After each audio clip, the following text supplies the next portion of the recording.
having a good skincare day. I'm over here like, Absolutely. It's finally feeling fall weather here in Tennessee, so it's not as hot. So we're not as glistening as we usually are. no, no, it's definitely cool down here. Although this weekend it's supposed to get hot, but overall we've kind of been sitting like high 60s, low 70s. We're really starting to get into that dip, and I'm hoping that nobody thinks that we purposely coordinated wearing black today. You know what's funny? No, I didn't even think We about that did. till you said that, but it is appropriate for a topic. It is It's very very appropriate. much so. Well, it's top of the hour, sir. Well, let's dig in. Well, guys, I am Jason Poole. I am a travel advisor with Cruise Planners. I love talking about all things travel related. Today, we're going to be talking about some hotel news. We're going to be talking about some cruise news. We're talking about some airline news, travel tip of the day, lots of stuff to discuss. My partner in crime, Miss Haley, how are you this morning? And tell our new viewers what you do. I like to make hotels money. That's what I do. I run a hotel sales support company. I travel blog because I hate having free time to myself, and love going everywhere. But we've got, I think overall, the theme today in our topics is very similar, Yeah, minus I one. agree. I agree. So you ready So to hop into it? let's go. All right. So Royal Caribbean has been talking about an adults only area at their private destination, Coco Cay, the private beach club or private beach destination in the Bahamas. And everything we're talking about today is also going to apply to the sailings that Celebrity Cruises is also visiting as well. So Coco Cay, if you haven't been, it really is a lot of fun. It's one of the biggest. Haley and I were wrong Yes, ever, we were. ever. Because Haley and I were doubters of Coco Cay. We were, and we went, and it really is. It's pretty amazing. I mean, it really is Oh, an amazing. that Oasis Lagoon pool is a game changer. I I agree. I agree. So one complaint people have had is, wow, it is overrun with children. And especially now that celebrities going there, I'm hearing that a lot as well. Like some celebrity people are really excited to experience Coco Cay for the first time, but they're not super excited about being there with Symphony of the Seas and 1,000 children pouring off the ship. So good news is Royal Caribbean introduced some of the details about its adults only section called Hideaway Beach. And if you guys have been to Coco Cay, you know that they've been doing a lot of construction on that other side of the Yep. Yep. island. So, I saw it as I climbed up the tallest water slide. You know that there's no elevator. You hike up there. your cardio. It's a cardio. So when you're up there, you're able to see it, and it was a pretty big area. Now, so some details. It's gonna be a private beach. It's gonna have two pools. It's gonna have spots for drinks and bites, 20 cabanas, which of course you got to pay, and the prices are they're steep. Okay, they are steep. Gonna have live music, so they're not from the looks of it. I think there are going to be places, Haley, see if you agree with me. I think there are going to be places to relax for sure. That you can rent a cabana, go to the beach, but the pool looks like it's going to be beach club, day club. I Kind of should say beach club, what day version club, of pool Bimini party kind of thing. vibe, right? So it kind of makes me think of Oasis Lagoon when the DJ's playing, but we're gonna have just adults there. Yeah, absolutely. Yeah. So there's gonna be an entry fee, anywhere from like $40 to I've seen $90. $40. I think the cheapest I've seen is 69, and somebody was saying $89. I'm just telling you what the press release says. They said 39 to 89. I mean, Hmm. okay. Maybe that's for dead of winter on a whatever ship, right? Um, so, but I like this. I mean, I don't love that they're charging, $90 to get in, but it is what it is. Um, I think this is going to play well, especially with celebrity going there. I could see a Oh, it's heated lot. with celebrity going there. I could see a lot of people wanting to pay for that beach club access. So um, I'm excited. If next time I go to Coco K and if this is open, I could see me trying this out. Because I've tried out the Coco Beach Club before, and I'll be honest, I wasn't overly impressed. Um, so I did it once and was done. So I'm anxious to try something new. So I love the concept. I really do. I did read somewhere that they're supposedly charging for pizza slices in there. On the Charging for what? pizza slices, can you confirm that? I haven't heard that. I love the idea. I love the concept. And I think if the product allows a price isn't an issue, it just kind of goes with that, man. I know you got to pay for the cool things, but it's that fine line of nickel and dime here. And so actually, For so live follow up. The beach will include a swim up bar, hideaway pool, a new pizza restaurant and bar with complimentary food, including barbecue chicken, a snack shack with popular menu items, chicken, burgers, fries, two full service beach bar stations on both sides of the new beach. So it sounds like it's going to be okay. complimentary. Now, do I think there's going to be a restaurant plopped up that you're going to have to pay to go to? Probably. I wouldn't be surprised. Yeah, I mean, as long as the product matches it, I mean, I couldn't see paying more than like 60-ish bucks for something like that personally. Right. Um, I just get a little concerned with Royal Caribbean Group as a whole, just with the nickel and diming lately. Yep. Like, I'm all in the business of like making hotels money. Like, I get revenue management 100%, but man, I just feel like,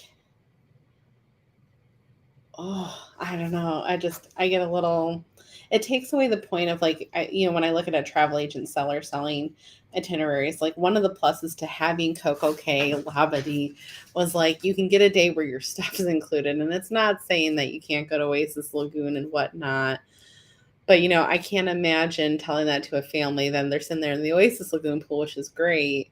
But then you see the balloon, the water slides, like all the things. And it's like, I don't know. That's just me. It can get expensive. So, all Probably right. call me Well, crazy. Emmy just said life $70 per person for the Icon inaugural entrance to the Hideaway Beach adults area. So, thank you, Emmy, for that heads up. So, next, a growing trend in the travel industry is a focus on sustainability, and we're definitely Focus. younger generation, right?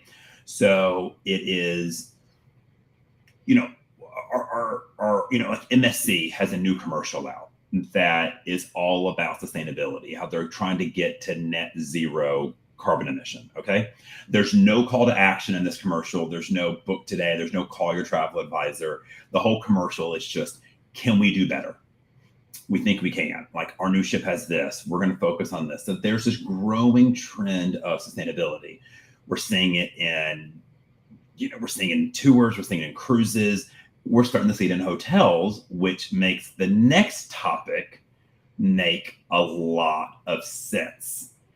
So Yeah, and I Hilton mean, is, and hotels kind of like started small. So like, there yeah, used to be like the mini bottles, and some hotels still have them. But a lot of hotels, even your higher end luxury hotels, have moved to like the bigger shampoo and conditioner bottles that are attached to the wall in the showers. Personally, I love that. I've seen some people complain like, "Oh, that's cheap, that's cost savings." I'm like, let's be honest, you can never fully get everything out of those little bottles, and like those little bottles never did a thing no, for no, this girl. So I love no. the big bottles. I love it. No, I like the bottle. So Hilton is partnering with Tesla have across 2,000 hotels their vehicle chargers for electric vehicles. I think this is great. I think it's going to encourage more people to select that electric car for business travel. I mean, Haley, when you do business travel, you probably can't guarantee there's going to be chargers at property. So That's fair. electric cars probably aren't even on your radar when you're renting a car. No, and one of the things I will say too, Hertz is trying to push the new Tesla models they've received. Like the cost difference really is not No, that right. anything crazy, but it's just making sure that you have what you need where you need to go. No. So I think we are going to continue to see this just just a trend and a focus on sustainability. It's important. Heck, even at the Apple event last week, Apple talked a lot about there's going to be new logos on packaging that shows it's like net zero carbon emission. Like this is just, I mean, it's important with the world like on fire. It is important that we do what we can as a people. So I applaud Hilton for doing this. I would assume we're going to see it across We'll see Marriott. it follow suit. Yeah. Yeah. Well, Haley, that's pretty much all there is to discuss today. I don't know what else we could possibly discuss. Oh, what's that down there? Yeah. So we won't go into the exact details because it's complicated. But an executive summary is Delta has revamped their medallion status program. So what you have to do to earn status with Delta for 2025 qualifications. Okay. So it's based purely on spend. Okay. Which is fine. It's kind of mirroring what American has for their status. Okay. Totally fine. But the credit you get from using a Delta credit card is tiny. So they're making it very, very, very hard to earn good status with Delta. And then on top of that, they have completely made it much harder to access the Sky Clubs, putting limits on it for like 6 a year, 10 a year. And then if you guys don't know, if you don't live in a hub and you go Nashville, Atlanta, wherever, and you visit Sky Clubs in Nashville, Atlanta, that's not considered one visit. It's considered two. So one in Nashville, one in Atlanta. So that's kind of the summary. They're making it very hard, devaluing credit card spend. Haley, you're excited for these changes, right? I mean, you're like, let's go, Delta. I may or may not have been a bit vocal about it the past few days because here's the thing: the increased spend that you have to get status, in their new model. Do I love it? No. Can I understand it? Yes. The Sky Club stuff, do I love it? No. Can I understand it? Yes, because I've seen some of the lines. I do think there should be caveats more for your reserve members that are paying almost $600 on an annual fee. I think the biggest travesty is the new, in essence, what your Delta Amex Reserve or Platinum gets you in MQDs now. At a Reserve has the highest option at a 10-to-1 ratio. That is nothing. I think the devaluation. I thought it was 5-to-1 for the Reserve. Is it? I thought. Let's look. Let's take a look. I thought the top card was 5-to-1 and everything else was 10-to-1. I think, but you could double check me. I'm going to double check it right now. I think the biggest issue for me is the devaluation of the Reserve card. Yep. Let alone the Delta Platinum card. I think that is a slap in the face to people that are spending that annual fee.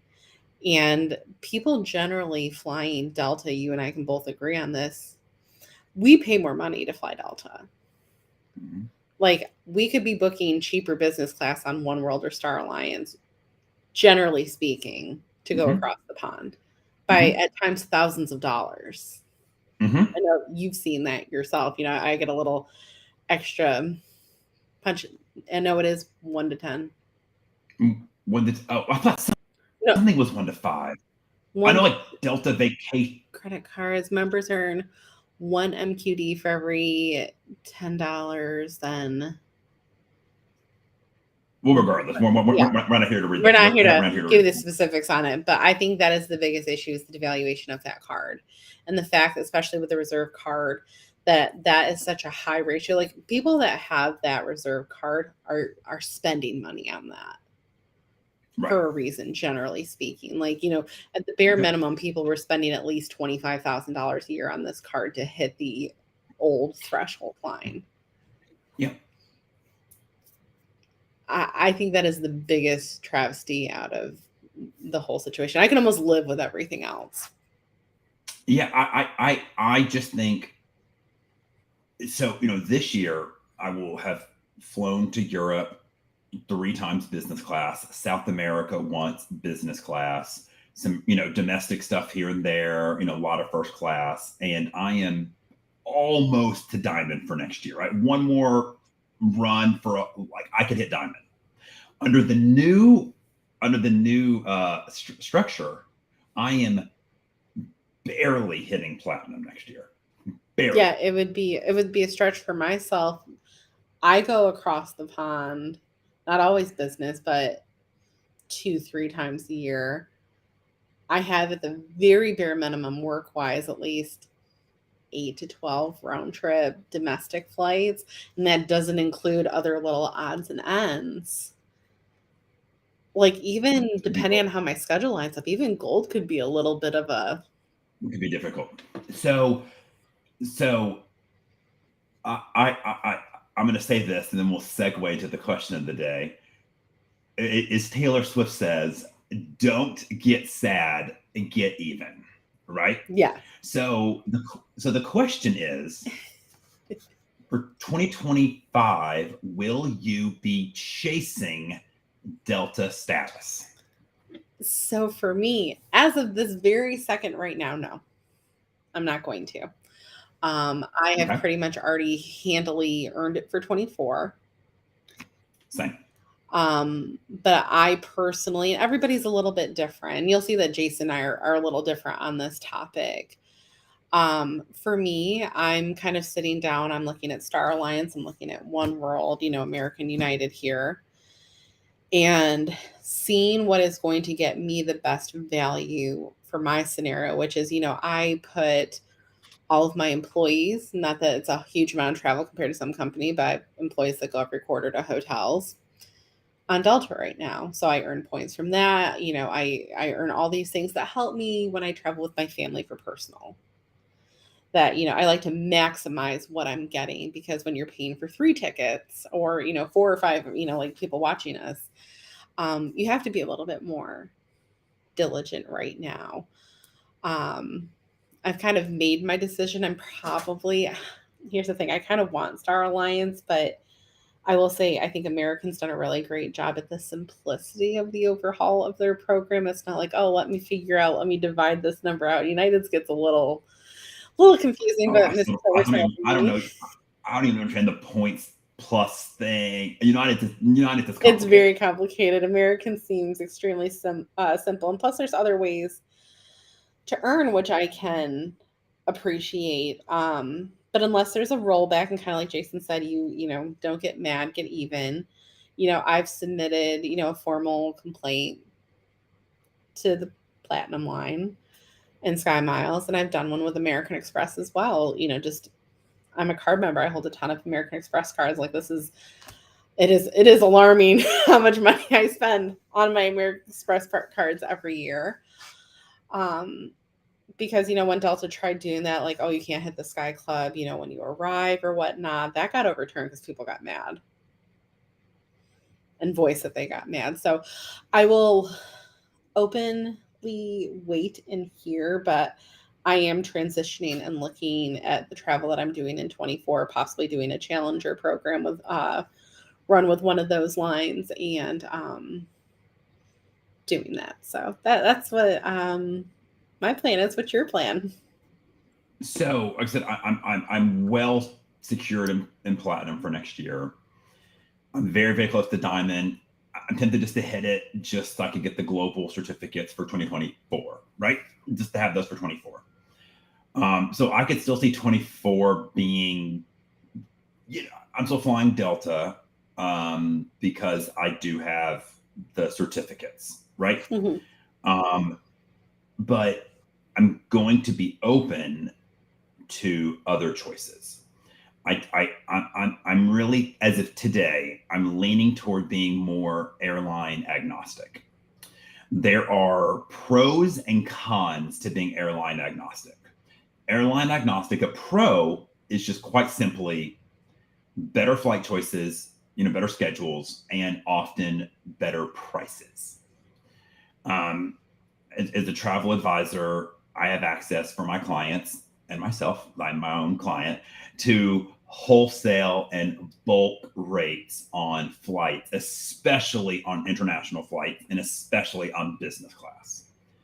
And those are much more readily available on United and its Star Alliance partners and American and its One World partners versus Delta and the SkyTeam partners.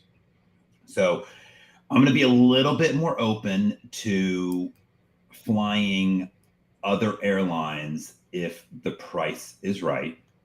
I'm no longer going to just blindly close my eyes, pick a Delta because status, I'm trying to chase that status. Now, a negative to this strategy, losing access to the diamond or the platinum medallion line, it is kind of stink, right? To be able to call them and when things mess up and they just take care of it. I will miss that. And I could, is there an argument to be made for even gold status with Delta is better than top status with other airlines that rank lower than Delta? I mean, I could take that argument and argue it quite well. That I mean, how many times I've been told from United and American people, "Oh my God, Delta did that for you." They would tell me to go like get lost. Okay, Yeah, and I mean, and to be so fair, when I was gold back in the day, like I still got a decent amount of upgrades and stuff like that. Like it yeah, wasn't bad. I mean, I think the number of medallion members is about to diminish considerably. So if you do hit gold or platinum, you might get.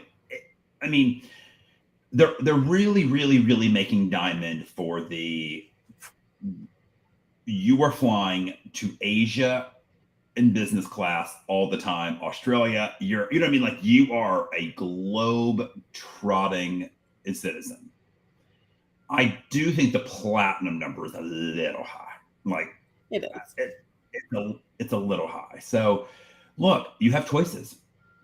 And a lot of my clients are saying, I'm going to go to American. Some are saying United. Some are saying, hey, I'm going to go airline agnostic. Some of my clients have said, hey, I've been airline agnostic for years. Welcome to the club. You were stupid for blindly following one airline. I'm like, well, it's not totally There's something to stupid. be said for loyalty, and I think there's two comments I'm going to kind of flash up on the screen.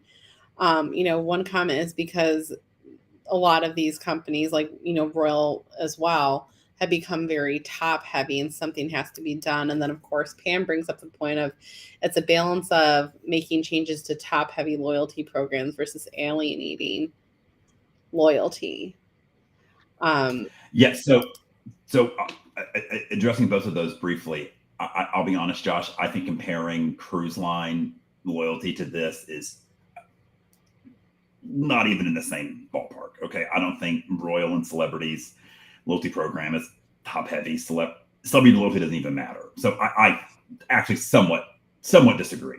Airline loyalty is very, very, very important for like business travelers on vacations. It's a couple free drinks. Like it's just not even in the same realm Yeah. of important.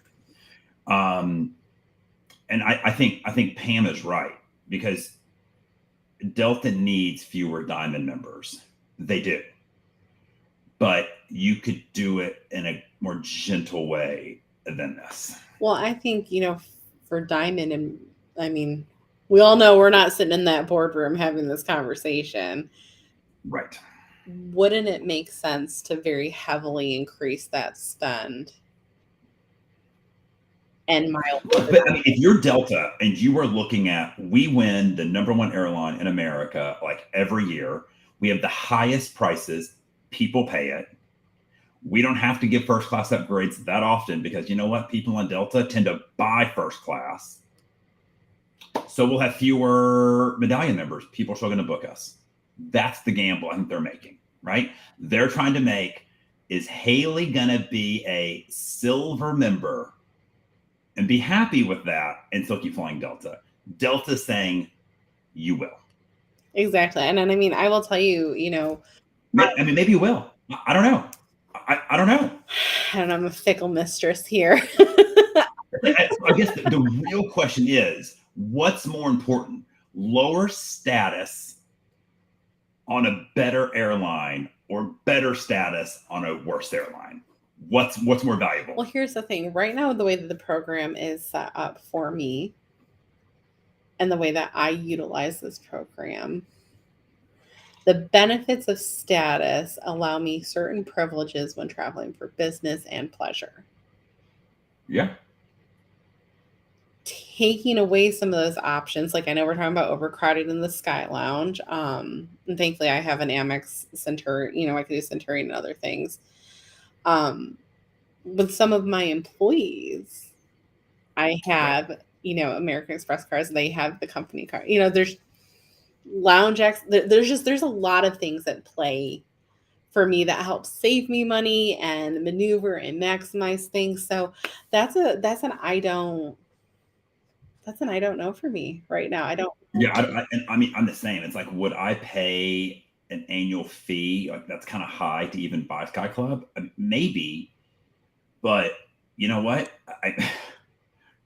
Only hardcore Delta fans will understand this. Uh, they better make the food and service at ATL resemble what it is at like Oh, B&A or ATL's is LaGuardia. Okay, terrible. ATL's the main hub, and they have the worst food. But I'll flash this one. I was only Terminal B. The other ones are okay. The international wing Uh, is pretty good. I'll flash this So one up on the screen, and this is my point with it. It's a yeah, slap in the face to the Amex card members. I will tell you, like I have the reserve.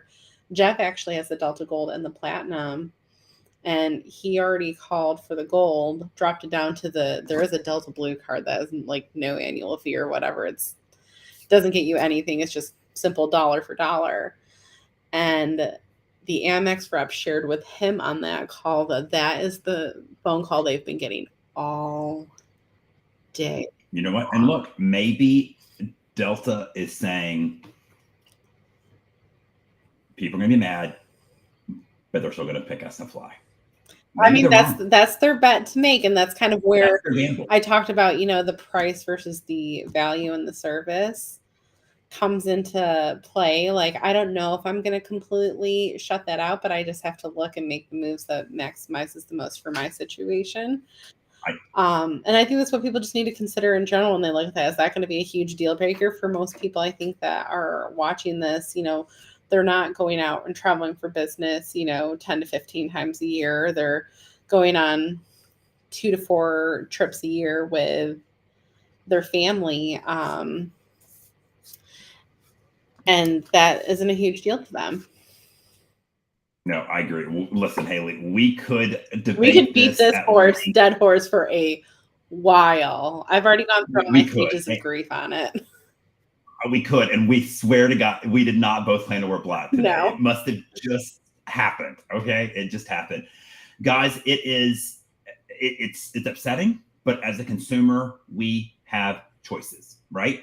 vote with your wallet. Excellent. And like If you don't like the way a hotel brand, a cruise line, an airline treats you, go somewhere else.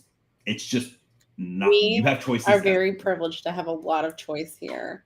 You Same have thing I choices. tell people in You have choices. hotel world, like if this isn't for you, there's another brand. There's other brands. There's always somebody else ready to take your money. Well, guys, we're going to wait and see. I don't know who's going to be flying another airline first. I don't know. It'll be see who's flying across the If pond. it's And my first go might be my January work trips. okay, hey, I have to do just a I little get it. bit more research because I'm such a planner. Hey, look, I get it. I get it. Yeah, I get it. So, guys, thank you, thank you, thank you. Take care. Join our Facebook group todayintravel.live. And we'll be back next week with hopefully less Delta ranting, and maybe they've updated the program. Do something a little All right, happier. guys. Okay, See you bye, guys. later.